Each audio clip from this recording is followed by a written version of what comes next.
그 약혼한 마리아와 함께 호적하러 올라가니 마리아가 이미 잉태하였더라. 첫 아들을 낳아 강보로 싸서 구유에 누였으니 이는 여관에 있을 곳이 없음이로라.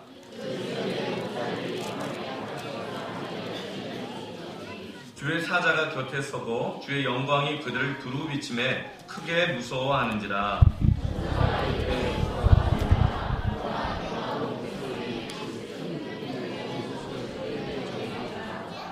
오늘 다윗의 동네에 너희를 위하여 구주가 나셨으니 곧 그리스도 주시니라.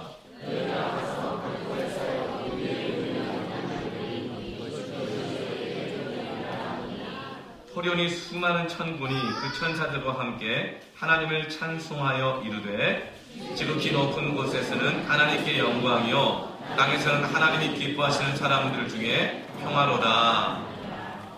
아멘. 메리 크리스마스.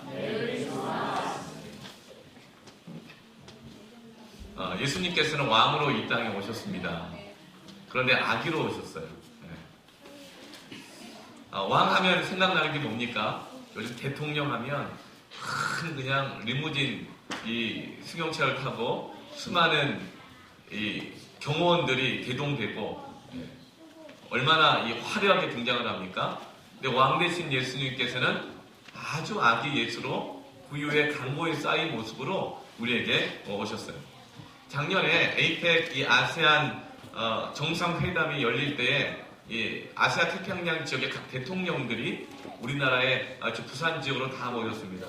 그때 그 각 나라의 대통령들을 맞이하기 위해서 경호하는 또 질서를 잡는 준비하는 경찰이 몇 명이 동원된 줄 아세요? 한 20나라 정도가 왔는데 2만 명 이상의 경찰이 동원됐습니다. 전국에 2만 명 이상의 경찰들이 그 대통령들을 맞이하기 위해서 동원됐어요. 하늘에는 헬기가 뜨고 전투기가 뜨고 바다에는 수십 척의 군함이 떴어요. 교황이 프란시스코 교황이 우리나라에 한번 방문했을 때 그때는 모든 방송사들 공영방송 지역방송 모든 방송사들의 모든 매스컴이 다 동원해서 아주 화려한 플래시를 터뜨리면서 그렇게 보도를 합니다. 수많은 카메라가 동원되죠. 영국 여왕이 외국을 방문할 때 엄청난 수행원들이 따라가게 되는데 영국 여왕이 어디 한 나라를 가게 되면 그 여왕이 개인 한 사람의 짐이 여러분 얼마나 될까요? 우리는 해외여행 가면 보통 20kg 이상 정도 짐을 이상 넘어가면 차지가 붙어서 돈을 막 더 내고 막 이렇게 해야 돼요. 한도가 지어져 있습니다. 그런데 영국 여왕은 한 번 여행 갈 때 개인 짐만 1.8톤입니다. 이게 왕이에요. 이게 대통령이에요. 그런데 예수님은 이 땅에 오실 때 마을 구유에 오셨어요. 마국간으로 오셨죠. 화려하고 권력 있고 수행원들이 대동하고 경호원들이 오고 이게 아니고 목자들이 맞이하고 아주 초라한 베들레헴이라는 작은 마을에 오신 것이죠. 누가 왕이라고 생각이나 했겠습니까? 예수님이 이 땅에 오신 모습이나 예수님을 맞이하는 모습은 너무나도 전혀 다릅니다. 예수님은 임시로라도 거처할 곳을 찾았지만 빈 방이 없으므로, 그러니까 다른 사람들을 너무나 많이 환영하고 다른 사람들을 맞이하느라 예수님께 내어줄 곳이 없는 거예요. 여러분 성탄 예배 때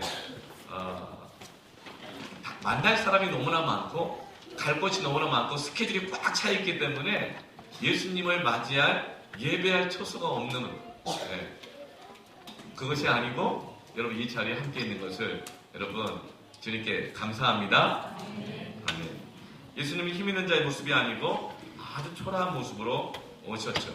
아주 힘없는 약소국가 유대 땅의 한 작은 마을 베들레헴, 그것도 이 로마의 식민지 국가였어요. 아주 작은 나라에 연약한 모습으로 오셨습니다. 뿐만 아니라 예수님의 엄마는 누구죠? 마리아입니다. 이런 놀라지 마세요. 당시 마리아가 예수님을 잉태했을 때 그 나이가 몇 살이었을까요? 약 14살 정도로 추정하고 있습니다. 그러니까 이 마리아는 또 이 아기 예수님을 잉태했는데 성령으로 잉태했잖아요. 남자와 자지 않고 성령으로 잉태했는데 소문이 났어요. 미혼모다.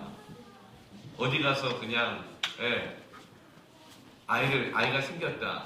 그래서 사람들 눈을 피해야만 했어요. 그럼 오해를 받았어요. 그러니까 좋은 집안에서 태어난 것도 아니에요. 사람들이 말하는 사회적으로 좋은 부모님이 있는 가정에서 태어난 것도 아닙니다. 그리고 예수님이 오는 것을 알아차리는 사람도 별로 없어요. 그리고 예수님을 맞이하는 것은 마구간의 몇 마리의 짐승들과 목자들만이 예수님을 맞이했습니다. 여러분, 이렇게 여러분을 누군가 맞이한다면 어디를 초대받아도 가고 싶겠어요? 가고 싶으시겠어요? 그런데 예수님은 이 땅에 이러한 모습으로 오셨어요. 우리가 예배를 드릴 때 참 하나님이 우리 예배를 받으실 것인가 싶은데, 그러니까 하나님은 예배마다 저와 여러분에게 찾아오시는 줄로 믿습니다. 사실은 오실만 하지 않을 수 있어요. 우리의 준비된 모습, 우리가 주님을 환영하는 그 마음의 이 정도를 보면 우리 같으면 안 갈 것 같아요. 환영하는 것도 아니고 반기는 것도 아니고 오라는 것도 아니고 말라는 것도 아니고 와도 좋고 안 와도 좋고 그런 마음이 있다면 누가 우리가 그 사람 만나러 가겠어요? 그러나 예수님은 이 땅에 그렇게 오셨습니다. 지금도 그렇게 매주마다 오십니다. 매일마다 오십니다. 그것이 바로 성탄입니다. 그것이 바로 맑고 유에 오신 예수님이세요. 예수님은 우리의 예배를 받으실만 하거나 받으실만 하지 않거나 우리를 찾아오시는 하나님이신 것을 믿습니다. 아멘. 예수님은요, 이 땅에 오실 때 존재감이 없었어요. 요즘 보니까 초등학생들도 존재감에 따라서 무슨 파가 있대요. 제가 정확하게 기억을 잘 못하겠는데 도끼파가 있대요. 도끼파는 그냥 최고의 영향력이 있어서 그냥 아무도 무시 못한대요. 그 도끼파가 있대요. 그 도끼파 밑에 존재감이 이제 나름 있는 파가 칼날파래요. 도끼보다는 조금 약하지만 칼날파가 있대요. 그 다음에 칼날파 밑에 아무 영향력 없는 파가 있는데 뭐 양파래나? 네, 잘 모르겠어요. 맞는지 모르겠어요. 제가 듣긴 들었는데 우리 아이들한테 근데 예수님은요 양파도 안 돼요.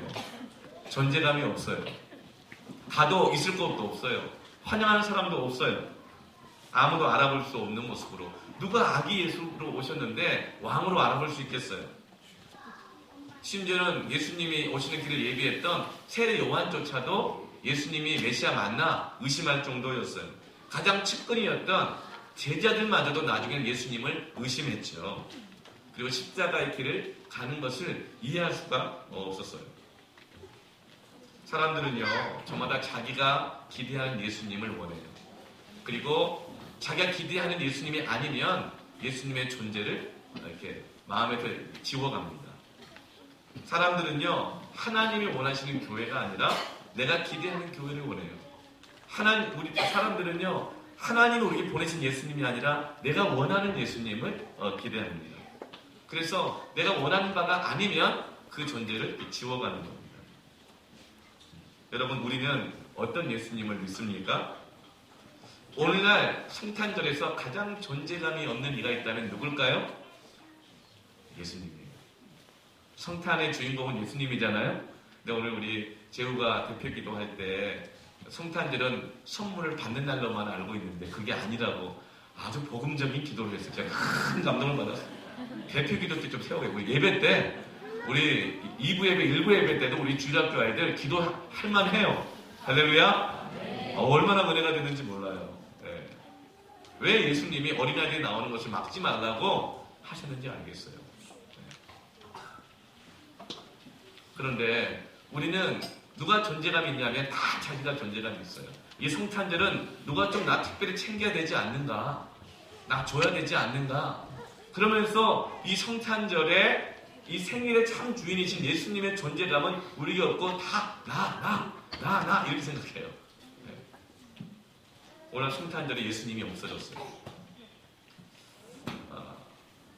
어제 미국 대통령 오바마와 그 부인이 함께 전 세계를 향해서 또 미국 시민들을 향해서 성탄 인사를 했는데 뭐라고 인사한지 아세요? We wish you a happy holiday 했어요. We wish you a merry Christmas. 이게 인사거든요. 우리는 원합니다. 즐거운 성탄이 되기를 원합니다. 이게 인사인데 이걸 바뀌었어요. We wish you a happy holiday. 행복한 공휴일 되십시오. 휴일 되십시오. 즐거운 시간 되십시오. 이제는요, 미국에서 성탄절에 예수님이 없어졌어요. 없어졌어요. 심지어는요, 재작년에 텍사스주에서 학교에서 한 법안이 세워졌는데 어떤 법이 세워졌냐면 학교 안에서는 크리스마스 인사를 못하게 했어요. 메리 크리스마스 인사하잖아요? 불법이에요. 그리고 학교 안에 기독교를 상징하는 설치물을 이런 크리스마스 추리에 이 나무나 이런 거 방울을 다는 건 괜찮은데 이 다윗의 별, 예수님을 상징하는 별을 단다거나 십자가를 달거나 이렇게 하는 것은 불법으로 정해졌어요. 그것을 바로 무슨 법안이라고 그러냐면 크리스마스 법안이라고 해요. 성탄절에 예수님이 지워져 가고 있어요. 마치 예수님이 올 때에 왕 대신 예수님이 올 때 자기 왕의 자리를 빼앗길까봐 헤로드 왕이 2살 난 어린아이들은 다 죽이라고 명령했던 것처럼 2000년 전의 그 일들이 오늘 성탄절에 계속적으로 이루어지고 있는 거예요. 어쩌면 우리 마음에도 예수님은 존재감이 없는지 모르겠어요. 메리 크리스마스는 무슨 뜻이죠? 메리, 즐거움, 기쁨이란 뜻입니다. 그리고 크리스는 그리스도, 예수님을 뜻하죠.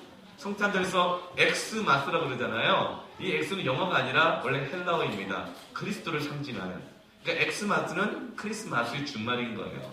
마스는 뭐냐면 라틴어인데 미사, 예배라는 뜻입니다. 그러니까 메리 크리스마스는 즐거운 성탄, 단 이런 뜻이 아니고 기쁨으로 주님을 맞이하세요. 기쁨으로 주님을 예배합니다. 이게 인사인 거예요. 그러니까 이거 하지 말라는 거예요. 예수님을 지워버리는 겁니다. 예수님에 대한 경배와 예배를 성탄절을 통해서 지워버리는 거예요. 여러분, 우리는 예수님을 경배하기를 원합니다. 이 성탄절의 주인은 예수님인 것을 다시 한번 기억하십시다. 초대교회 때 1세기 때 당시에 로마가 다스렸는데 온 세상에 인사의 방법은 뭐였냐면 로드 가이사였어요. 이거는 로마 황제가 주인입니다. 왕입니다. 이게 로마가 다스린 모든 지역에 이게 인사였어요. 그런데 그리스도인들은 그렇게 인사 안 했어요. 로드 가이사 이렇게 하면은 뭐라고 말하냐면 로드 지저스 크라이스트. 예수님이 왕이십니다. 예수님이 주인이십니다. 이 신앙 고백, 그 인사 때문에 그리스도인들이 사다밥이 되고 원형 경기장에 끌려가고 노예가 되고 핍박을 받았던 것이에요. 여러분, 이 메리 크리스마스로 인사하시길 바랍니다. 메리 크리스마스. 성탄은 우리의 신앙의 고백입니다. 예수님을 지우려고 하는 이 세상 속에서 우리는 예수님을 예배합니다. 예수님이 왕이십니다라고 고백하고 그것을 가장 기뻐하는 시간이 성탄절이에요. 할렐루야. 엑스마스는 정체불명의 예배가 아니라 오늘날은 성탄절은 정말 X세대 이렇게 알 수 없는 뭔가 알 수 없는 뭔가를 경배하는 날이 된 것 같아요. 경배라는 건 자신의 마음과 생각을 다 쏟아붓는 거잖아요. 오늘 다시금 예수 그리스도를 예배하기를 원합니다. 기쁨으로 예배하기를 바랍니다. 하나님 아들 예수 그리스도가 오신 것은 세 가지의 영적인 의미가 있습니다. 첫 번째로 예수님은 낮고 천한 장소로 오셨습니다. 예수님은요, 화려하고 높은 곳이 아니라 낮고 천한 곳으로 오신 왕이라는 거예요. 너무나도 이렇게 모순되는 말이죠. 왕인데 낮고 천한 곳으로 오셨다는 거예요. 예수님 오신 곳은 훌륭한 사람들이, 높은 사람들이 모이는 곳이 아니었어요. 당시 로마 황제가 인구조사를 시킵니다. 호족 등록을 하도록 하게 해요. 그래서 요셉도 어쩔 수 없이 만삭이 된 아내를 데리고 약 150km를 360리길을 걸어서 고향 베들레헴까지 가고 있어요. 왜 당시에 이 호적 등록을 하게 하고 인구조사를 했냐면은 로마 황제들은 인두세를 거뒀습니다. 머리 숫자대로, 사람 머리 숫자대로 세금을 거둔 거예요. 그러니까 이 돈을 더 많이 거두기 위해서 호적 등록을 하게 하는 것입니다. 권력은요, 돈을 굉장히 좋아해요. 또 돈도 권력을 굉장히 좋아합니다. 그래서 정경유착이라 그러잖아요. 권력과 돈은 반드시 유착되어 있게 되어 있습니다. 그래서 모든 남자들은 인구조사위에서 고향으로 다 가게 되는데 요셉도 참여하기 위해서 나사렛을 떠나서 베들레헴으로 가게 되죠. 360리길을 걸어가게 됩니다. 걸어가는데 그냥 걸어가는 것도 아니고 만삭이 된 아내를 데리고 갑니다. 여러분, 만삭이 된 그 몸 하나도 내 몸 하나 버티기 힘든데 360리길을 걸어간다고 생각해 보세요. 물론 마리아는 이 나귀를 타고 가죠. 예전에 제가 우리 아이를 기를 때 좀 요즘 맞벌이 하니까 얼마나 사는 게 힘들어요. 그렇죠? 그래서 아내가 직장 가 있는 동안 아이를 돌봐야 될 때가 있는 거예요. 물론 장모님이 돌봐주시지만 마음에 너무 미안한 거예요. 그래서 제가 어디를 가든지 심지어 부흥회를 가거나 집회를 가거나 세미나 가거나 강의를 가면요, 제가 전화를 해요. 전화를 받을 때 섭외하는 분들에게 이렇게 얘기해요. 저는 애를 데리고 가야 합니다. 굉장히 당황해요. 부흥사가, 강사가 애를 데리고 가야 한다는 거예요. 그래서 저를 섭외하시려면 반드시 조건이 있는데 강사를 이런 거 묻지도 않아요. 예. 그건 주심대로 받는 거니까. 그건 묻지도 않고 베이비시터가 있어야 됩니다. 제가 가려면 베이비시터 준비해 놓으십시오. 그래야 제가 강사로 갈 수 있습니다. 그리고 굉장히 저를 섭외하는 교회나 선교단체나 이런 데 막 당황해해요. 예. 그러면서 베이비시터를 늘 준비해 줬어요. 예. 그래야 제가 말씀을 전할 수가 있거든요. 그런데 그 장소까지 갈 때는 제가 당시에 차가 없었기 때문에 어떻게 가냐면 지하철을 타고 시외버스를 타고 이렇게 갑니다. 가면은 이 가방이 저기 두 개예요. 이 왼쪽에 이렇게 딱 거는 거는 이쪽에는 기저귀 가방이 있어요. 물티슈 기저귀 가방이 이렇게 있고, 오른쪽에는 찬압처럼 되어 있는 분유 5통 붙어 있는 거 있죠? 하나 따뜻한 그거 하고 분유 물 있죠? 예, 뜨거운 물 한 통, 그리고 식은 그 찬물 한 통, 온도를 지어야 되기 때문에 분유통이라는 게 있는데 이걸 딱 이렇게 메고, 그 다음에 애를 앞으로 딱 이렇게 메고 뒤에 가방 딱 얹고, 가방은 그러니까 짐이 4개인 거죠. 이렇게 딱 메고 지하철을 막 타고 갑니다.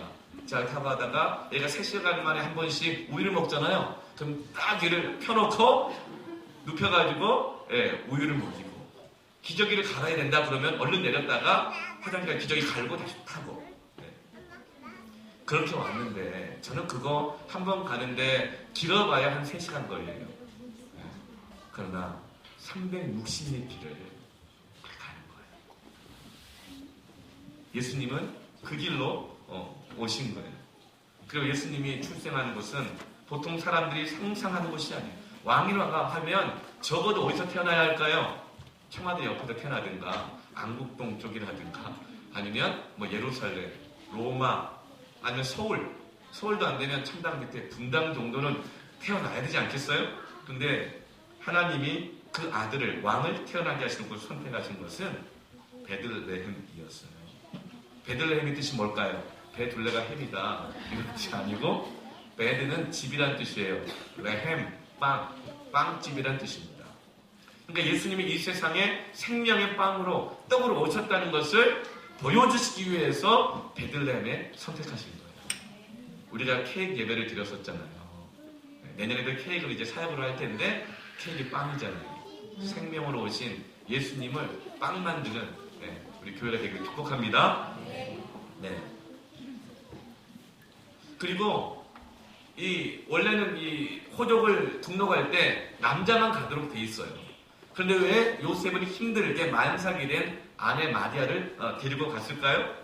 왜냐하면 혼자 두면 위험하기 때문에 그래요. 소문이 나 있거든요. 부정한 여인이다, 미혼모가 아이를 가졌다, 우리 집안을 더럽혔기 때문에, 우리 동네를 더럽혔기 때문에 그 여인은 율법에 의하면 돌로 쳐서 죽이도록 돼 있어요. 지금도 이 이슬람이라든가 이 중동 지역은 이 명예법이라고 해서 명예살인이라고 있어요. 그래서 간음을 하거나 죄를 지은 이 집안 식구는 죽이도록 되어 있습니다. 그걸 위험하기 때문에 그냥 둘 수 없는 거예요. 그러니까 굉장히 위험한 상태에서 언제 나올지 모르는 그 아이를 품고 그 360리길을 걸어서 간 것이죠. 성탄 예배는요, 주님이 나신다는 오늘날 같은 이런 분위기가 아니에요. 조마조마하고 아슬아슬하고 환영받지도 못하고, 그리고 이 경제적 부담, 세금 내로 가는 거잖아요. 재정적인 부담을 안고 그 분위기에서 예수님은 오시는 거예요. 요즘 흙수저, 금수저 논란이 막 있잖아요. 예수님은 흙수저 중에서도요, 정말 무슨 흙일까, 고령토도 아니고 무슨 먼지로 모여있는 그런 흙수저 집안에서 태어나신 거예요. 여러분, 저는 작년 성탄 예배가 참 기억이 남아요. 케이크 예배를 드렸는데 그때는요, 저 주기층이 없었어요. 그때는요, 저 뒤에 잠옷실에 유리창문도 없었어요. 그래가지고 우리 주일학교 아이들이 세면바닥에서 담요 깔고 예배드리고요. 예. 그러나 주님은 그 자리에 오셨습니다. 지금 이곳에도 오신 줄로 믿습니다. 네. 예수는 낮고 천한 곳으로 오셨다는 거예요. 그렇다면 여러분, 주님을 왕으로 모신 우리는 이제 어디로 가야 할까요? 우리가 높은 곳에 있을 수도 있어요. 좋은 집 살 수도 있어요. 그런데 우리가 정말 가야 할 것은 가난한 곳으로 주님과 함께 가기를 원합니다. 우리 주일학교 어떤 아이 이렇게 얘기를 하더라고요. 목사님, 우리 교회는 아직 개척한 지 1년 조금밖에 안 넘었고 우리 교회도 어려울 것 같은데 어떻게 이 선교지와 개척교회들을 6곳이나 지금 도와주느냐고. 대단하다고. 네. 여러분, 넘쳐나서 그러는 것이 아니라 주님이 그것으로 가시기 때문에 그런 거예요. 네. 우리 교회보다 더 어려운 교회, 정말 복음이 필요하고 섬김이 필요한 선교지를 주님이 있다면 반드시 그곳으로 가실 것입니다. 그렇다면 우리 교회와 성도는 주님 따라가는 것 아니겠어요? 주님 가시는 곳에 우리도 가야 되잖아요. 그래서 섬기는 겁니다. 성탄절을 예배를 드리면서 우리가 가난한 곳, 어려운 곳, 도움이 필요한 곳에 주님과 함께 가기를 원합니다. 아멘. 두 번째로는요, 예수님은 낮고 천한 장소로 오셨을 뿐만 아니라 낮고 천한 사람들과 함께 하시는 왕이십니다. 그것을 바로 임마누엘이라고 그러죠. 임마누엘. 하나님이 너희와 함께 하신다. 누구와 함께 하셨죠? 낮고 천한 사람들. 오늘 예수님을 맞이한 이 3명의 사람들이 불교사에 등장하는데요. 요셉이 등장합니다. 마리아가 등장합니다. 이들은 참 행운아들이에요. 예수님을 직접 이렇게 맞아들였잖아요. 이 요셉과 마리아는 사실 평범한 청년들이었습니다. 네. 젊은 부부였죠. 요셉은 아마 요셉과 마리아 나이 차이가 조금 있을 것 같아요. 네. 그런데 이 젊은 부부였어요. 그런데 새롭게 등장한 사람들이 있는데 8절부터 11절 보면 그 지역의 누굽니까? 목자들입니다. 8절 보면 그 지역의 목자들이라고 말해요. 중요한 것은요, 그 지역의 목자들입니다. 하나님은 우리 호메실동, 금곡동, 이 서수원 지역에 찾아오시기를 기뻐하십니다. 그렇다면 그 지역에 있는 사람들이 주님을 맞이하는 겁니다. 그리고 내가 주님을 맞이하면 그 지역에 주님이 오시는 겁니다. 안산 사시는 분들, 여러분이 맞이하면 안산 지역에 주님이 찾아가십니다. 신길동에 사시는 분이 주님을 맞이하면 신길동에 주님이 찾아가십니다. 내가 가난한 곳, 어려운 곳, 힘든 사람인 곳을 찾아가면 나 때문에 주님이 거기를 찾아가시는 것입니다. 내가 호스피스 사역이나 보육원이라든가 어려운 사람들 찾아가게 되어지면 주님이 나를 통해서 그곳으로 찾아가시는 거예요. 우리가 예배하는 것이 바로 주님이 찾아가시는 곳입니다. 하나님은요, 당신을 맞이하는 사람들을 택하실 때 가난한 사람들을 택하셨어요. 특별히 이 목자들을 택하셨습니다. 여러분, 우리는 예수님을 목자로 부르잖아요. 주는 나를 기르시는 목자요. 시편 23편에 여호와는 나의 목자시니, 모세도 목자였습니다. 그래서 우리는 목자하면 굉장히 훌륭한 직업으로 생각할지 모르지만 사실 목자는 낮고 천한 직업이었어요. 여러분 놀랍지 않아요? 하나님이 자기 자신을 낮고 천한 직업으로 표현하고 있어요. 그래서 오늘 보면 밤에 밖에서 자기 양떼를 지키더니 남들이 다 잘 때 남이 맡겨놓은 일을 하기 위해서 잠도 못 자고 일하고 있는 사람들이었어요. 70년대에 밤새워서 야간 근무하고 철야 근무하고 방직 공장에서 미싱질했던, 공장에 일했던 그분들, 예수님께서는 그분들을 통해서 맞이함을 받으셨다는 것입니다. 자기 일도 아니에요. 남이 맡긴 일이에요. 그 일을 밤새 하면서 잠도 못 자다가 주님이 오시는 것을 맞이하는 것이죠. 가장 천한 직업이었어요. 그리고 목자는요, 이스라엘 사람들의 법정에서 증인의 자격이 주어지지 않아요. 믿을 수 없다. 일용직과 같기 때문에 비정규직, 일용직, 어떤 사회적인 신뢰할 만한 것을 아무것도 갖지 못하기 때문에 법정의 증인도 안 됩니다. 그런데 예수님은 그렇게 낮고 천한 사람들에게 찾아오셨다는 거예요. 여러분, 혹 그런 분들이 내 옆에 있다면 무시하지 마시길 바랍니다. 네.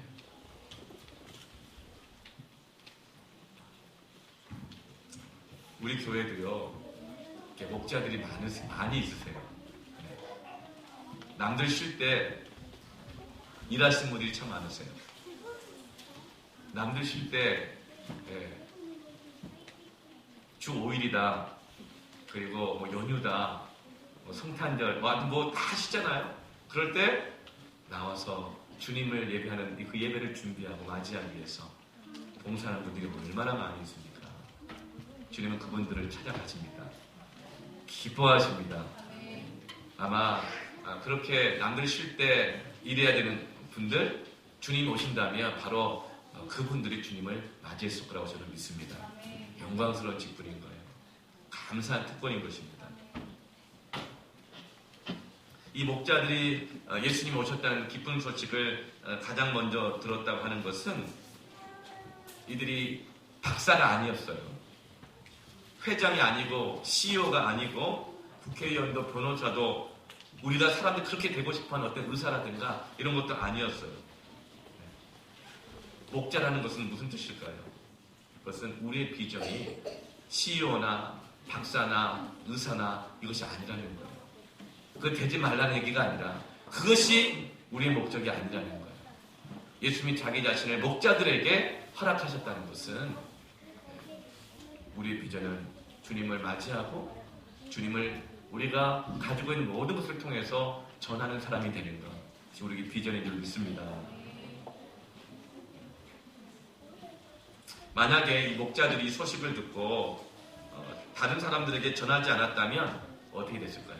근데 이 목자들은 이 기쁜 소식을 다른 사람들에게 전했어요.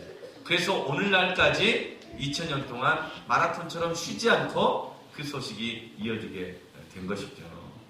여러분, 우리가 다 이와 같은 목자와 같은 삶을 살기를 축복합니다. 예수 그리스도는 전해져야 합니다. 세 번째로 예수님이 오신 것은 낮고 천한 장소에 오셨죠. 낮고 천한 사람들에게 찾아오셨죠. 그리고 이제는 낮고 천한 모습으로 오셨어요. 그것이 바로 구유에 누워있는 아기로 오셨다는 거예요. 여러분, 우리가 사람들이 나타날 때 얼마나 준비해서 나타납니까?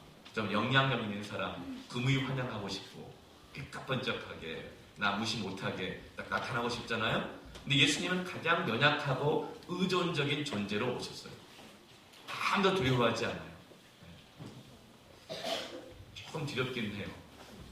아이들 5분 지나면 두려워져요. 힘들거든요. 근데 예수님은 정말 사람들이 경계하지 않는 연약한 모습으로 말구유에 누워있는 아기로 오셨습니다. 이것은 자기 자신을 축소하신 거예요. 낮아지신 거예요. 빌립보서 2장 5절에서 11절 말씀처럼 하나님도 근본 본체셨지만 동등됨을 취하지 않고 사람의 몸을 입고 오신 거예요. 낮아지신 거예요. 축소하신 거예요. 그 높은 위치에 낮아지신 것이죠. 여러분, 우리는요, 사는 집 줄여가는 거 못 견뎌요.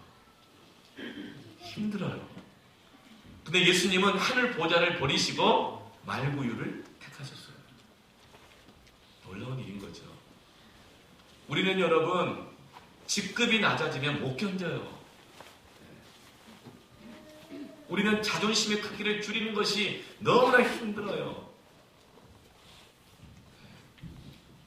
그 나이대로 대해주지 않으면 굉장히 어려워해요.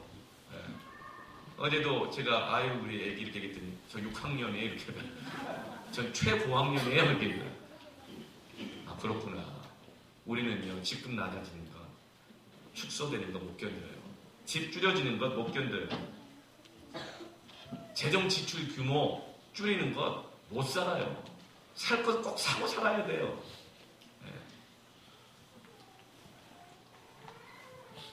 그러나 예수님은 자기 자신을 낮아지시고 축소해서 오셨어요. 우리를 구원하기 위해서라면 줄이시는 거예요. 여러분 이것이 성탄절의 의미입니다. 영혼을 구원할 수 있다면 줄이는 거예요. 하나님의 영광을 받으실 수 있다면 줄일 수 있는 거예요. 낮아질 수 있는 거예요. 제가 첫 번째 했던 사역지가 있어요. 28살에 전도사 사역을 했는데 유치부 전도사부터 시작을 했었어요.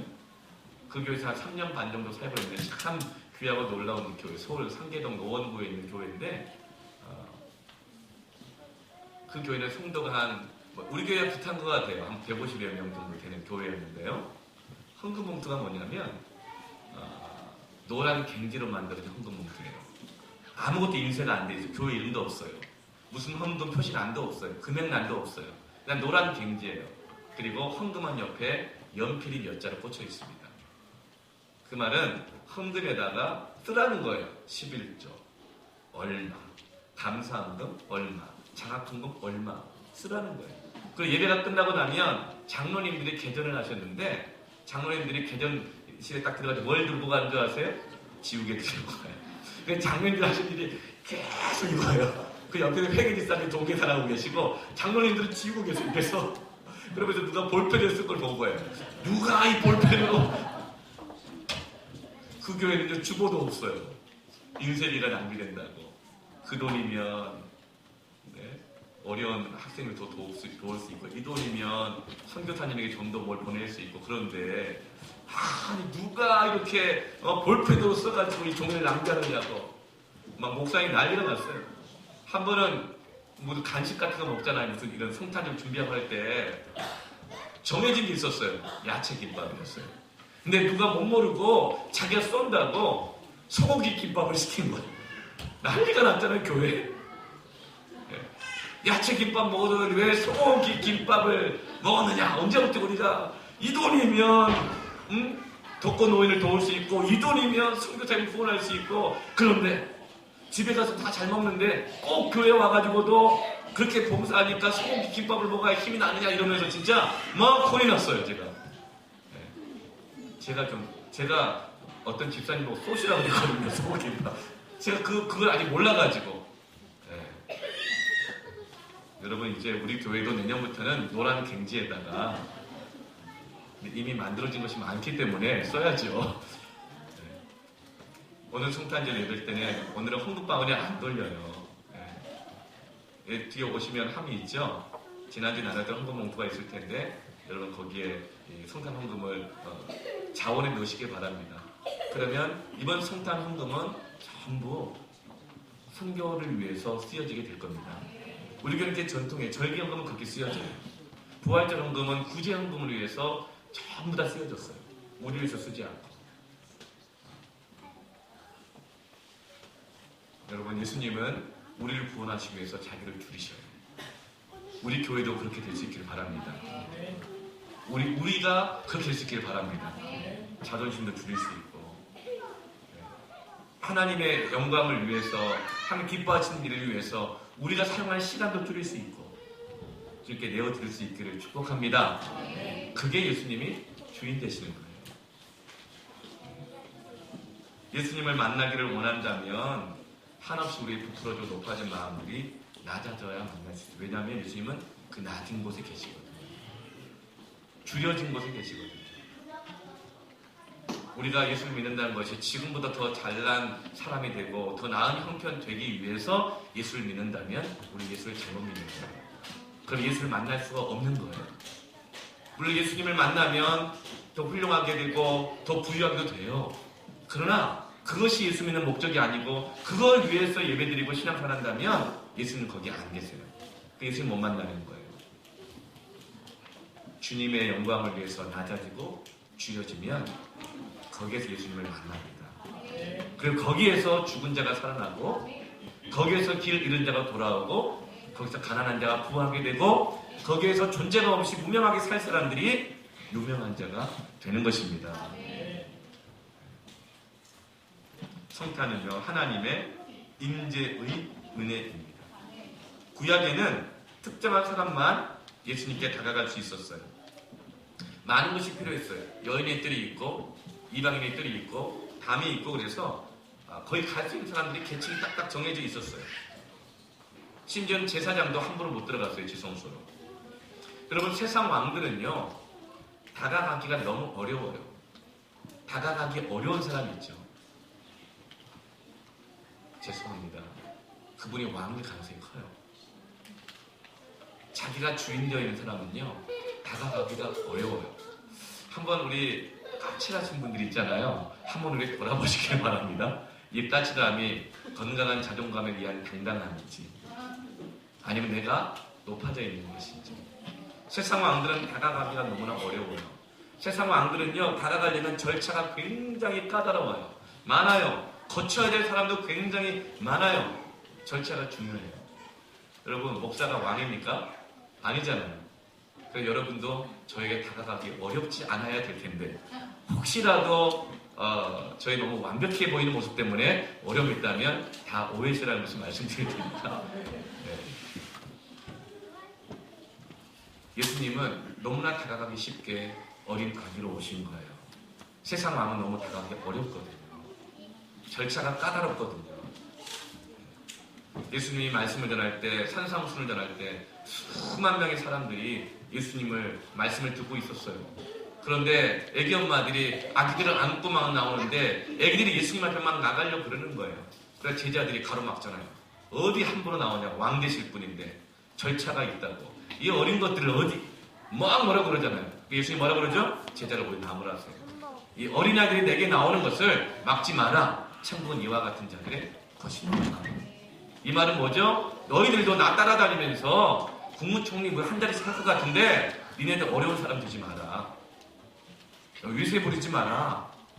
어려운 사람 되려고 하지 마라. 우리는 어려운 사람 되고 싶어 하잖아요. 나를 무시 못하는 사람. 예수님은 그런 왕을 오시지 않는 거예요. 여러분, 좀 쉬운 사람 되시길 바랍니다. 네. 그게 바로 말구이 오신 예수님이에요. 예수님은 아기로 오셨죠. 구유에 누워있는 아기들. 우리 교회에 아기들 참 많이 나와요. 잘났 참 감사해요. 네. 우리 교회는 저는 다산의 축복이 있다고 믿습니다. 네. 영적으로도 육적으로도. 앞으로 또 이제 또 나올 또 아이들이 또 기다리고 있어요. 네. 참 신비한 일이죠.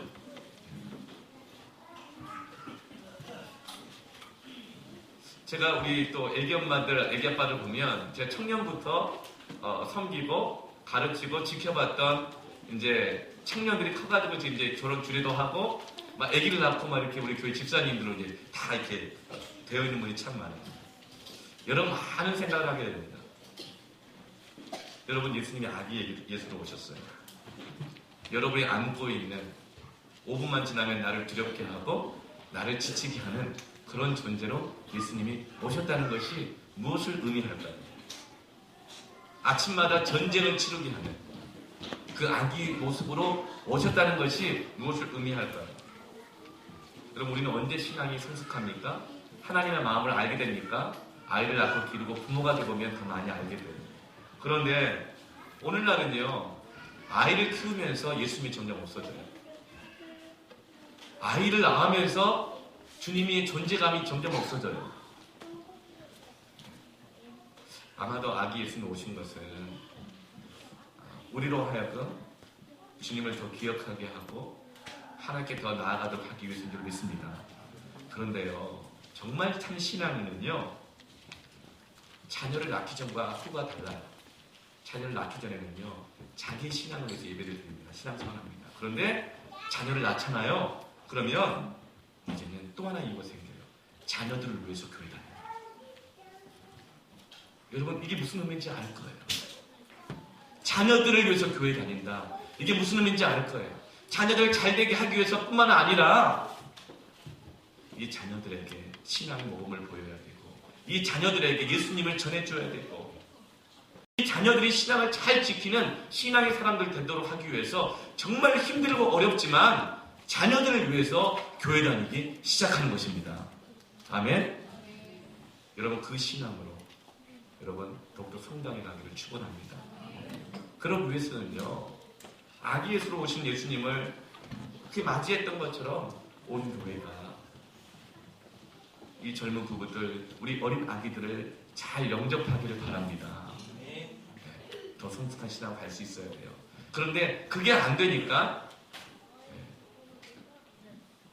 젊은 시절에 주님을 잃어버린 사람도 많지만 아이를 키우다가 그게 감당이 안 돼서 예수님을 잃어버리는 경우가 굉장히 많아요. 우리 교회는 그걸 잘 감당할 수 있기를 바랍니다. 함께 영접해야 돼요, 아이들.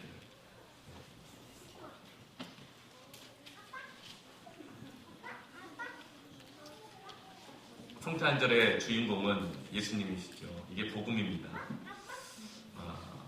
누가 이렇게 얘기하더라고요. 교인과 성도의 차이점을 이렇게 구분하더라고요. 교인은요, 멤버래요.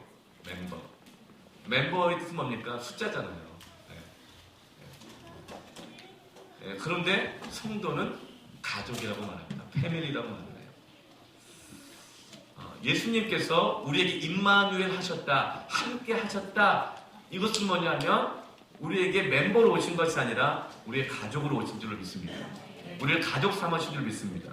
우리 하나님의 자녀 삼으신 줄 믿습니다. 성탄은 임마누엘이에요. 하나님이 함께 하심이에요. 성탄은 교제예요. 관계예요.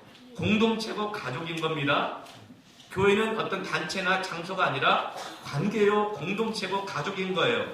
그리고 모세가 하나님을 처음 만날 때 두려움에서 당신은 누구라고 해야 됩니까? 그러자 하나님은 자기를 뭐라고 말했죠? 나는 스스로 있는 자다. 영어로 말하면 I am who I am. 나는 있고 있다. 이게 뜻이에요. 임마누엘이라는 뜻인 거예요. 너 혼자 있지 않고 내가 너와 함께 있다. 네 곁에 있다. 너 광야라서 너 혼자 있는 줄 알지. 아니야. 난 너와 함께 있다. 임마누엘. 너는 내가 택하였다. 너는 내가 지명하에 불렀나니 너는 내 것이라. 하나님의 가족이라. 권속이라. 여러분, 우리 신앙생활 성탄들을 통해서 우리가 깨달아야 할 것은 우리가 멤버가 아니라 가족이 되기를 축복합니다. 가족으로 신앙생활하길 바랍니다. 모세가 하나님 만날 때 하나님의 그 불이 어디 임했죠? 떨기나무에 임했어요. 떨기나무는요, 뭐 덜덜 떠는 나무가 아니라 사막에서 가장 흔하게 보는 약 높이 한 30cm 정도 되는 이 관목이에요. 그래서 바람이 많이 불거나 돌풍이 불고 건조하면 금방 부스러지기 쉬운 아주 흔하고 보잘것없는 잡초와 같은 관목이 떨기나무입니다. 그런데 하나님께서 어디 임하셨죠? 무슨 아메리카 삼나무처럼 그 길이가 100m까지 자라는 무슨 메타세파 이런 나무에 임한 게 아니라 어디 임했죠? 30cm에 불과한 아주 보잘것없고 초라한 그 떨기나무에 불로 임하셨어요. 근데 더 놀라운 건 뭐죠? 그 떨기나무가 바람에도 부서지는데 하나님의 불이 임했지만 소멸되지가 않아요. 이게 뭘까요? 보잘것없는 장소에 찾아오세요. 그러나 자기 자신을 그 떨기나무로 축소시키세요. 하나님은 우리와 같이 정말 자격 없는 자에게 우리에게 임하시고 찾아오세요. 우리를 소멸시키지 않으세요. 할렐루야. 이게 성탄이에요. 우리와 임마누엘 하시는 거예요. 자신을 그 안에 담아주셔요. 우리 안에 자신을 허락하셔요. 그리고 그것을 기뻐하세요. 여러분, 우리는 다 예수님을 담을 수 있습니다. 예수는 우리를 찾아오기를 기뻐하십니다. 그러니까 여러분, 기뻐하십시오. 그래서 우리는 더 이상 해피 홀리데이가 아니라 메리 크리스마스라고 신앙 고백하며 인사하는 것입니다. 할렐루야. 우리 기억합시다. 예수님은 가장 낮고 천한 장소로 오셨어요. 예수님 가장 낮고 천한 사람들에게 찾아가셨어요. 그리고 예수님은 구유의 아기로 오셨습니다. 우리도 주님과 같이 살아가기를 축복합니다. 아멘. 한번 우리가 반주 없이 한번 그냥 노래해봤으면 좋겠어요. 주님을 우리가 맞이하는 목자가 되었다. 그 마음으로 우리 고요한 밤, 거룩한 밤이죠. 예, 반주 없이 그냥 주님을 내가 2000년 전에 맞이하는 목자와 같이 내가 맞이한다. 이 마음으로 고요한 밤, 거룩한 밤, 고요한 밤, 거룩한 밤, 어둠에 묻힌 밤, 어둠에 묻힌 밤, 주위에 부모 앉아서 감사 기도 드릴 때 아기 잘도 잔다.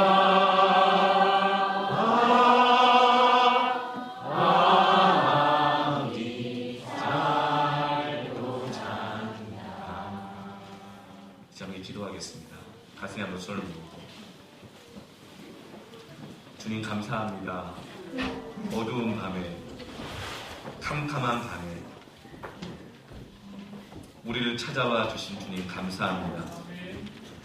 우리가 예배할 때마다